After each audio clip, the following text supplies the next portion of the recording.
भगवान शिव जो है वो शिव ही हैं, उनके जैसा कोई त्रिभुवन में नहीं है। वासुकी नाग का यज्ञोपवीत पहने हुए है, भयंकर फणधारी विषधर उनका माला है और गंगा जी जटाओं में है।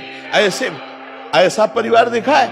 देखो, शिव जी का वाहन नंदी और भगवती का वाहन बबर शेर।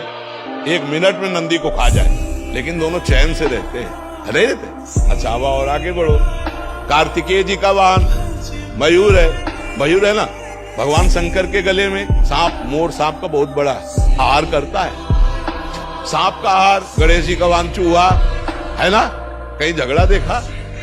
बिल्कुल शांति से पूरा अरे शिव की क्षमता कोई कर सकता है? शिव तो शिव है। व्यसन करने में शिव को मतलब है कि भगवान शंकर नशा करे। अरे यार, वो तो परमात्मा है यार, वो तो महादेव, देवाधिदेव महादेव है। नहीं, ऐसा नहीं। शिव जी ने तो हलाल जहर पिया, भले 1 बूंद पी के दिखाओ।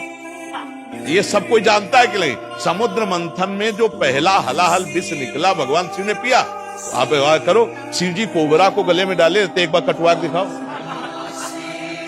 शिव जी ने गंगा जी धारण किया, 1 बाल्टी पानी धारण करो। शिव जी ने गंगा जी धारण किया, 1 बार। शिव जी कभी भांग नहीं खाते। मंत्रों के द्वारा विजया शब्द से उनका अभिषेक किया जाता है, अभिषेक किया जाता है। शिव जी के ऊपर जहर का फल चढ़ता है, धतूरा का। शिव जी के ऊपर अकौड़ा का फूल चढ़ता है, चढ़ता है ना। खा लो, जहर है, हलाहल जहर खा के तो दिखाओ। धतूरा का माला चढ़ता है। विश्वनाथ जी का वो पहले बैच में आए थे, वो लाते कभी कभी पूरा धतूर का माला। एग्जाम्पल या एग्जाम्पल तो किसी का भी आप दे सकते हो। आप कभी देखा है लोग कहते हैं भगवान शंकर चिलम, ऐसा कहीं लिखा है? अरे ये सब अपने मन के विलास हैं। वो जगत की रक्षा के लिए हलाहल विष पिया, समझ रहे ना। तो जो हम सोने के समय रट रहे थे, वही जगने के समय चेतना जागृत होते ही निकल पड़ा। राधा राधा राधा। वैसे हर एक आदमी अनुभव कर सकता है।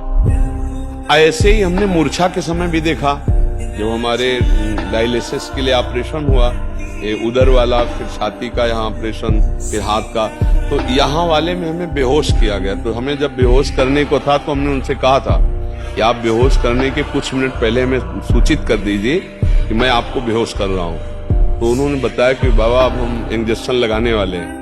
तो हम, जो हमारा चिंतन था, मानो मृत्यु का समय, हम ऐसे गाढ़ चिंतन किया।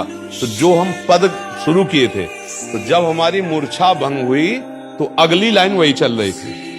शयन के समय, मूर्छा के समय, तो वही आप मूर्छा जैसा समझ लीजिए इसको।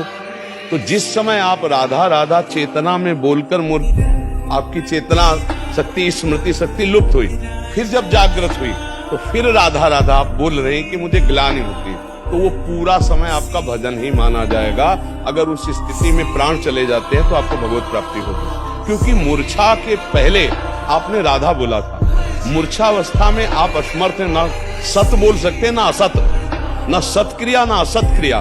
तो अब आपका राधा ही माना जाएगा वो प्रारंभ का, और उसी से भगवत प्राप्ति हो जाती है। जैसे कोई सुबह बोला राधा और बेहोश हो गया, अस्पताल में भर्ती हो गया, और उसे होश ही नहीं आया, समाप्त हो गया शाम तक, उसे भगवत प्राप्ति हो गई। क्योंकि अंतिम उसकी चेतना में पहली बार राधा जो निकला फिर मूर्छित हो गया, तो उसका वही माना जाएगा अंतिम समय स्मरण, और उसी से भगवत प्राप्ति हो जाएगी।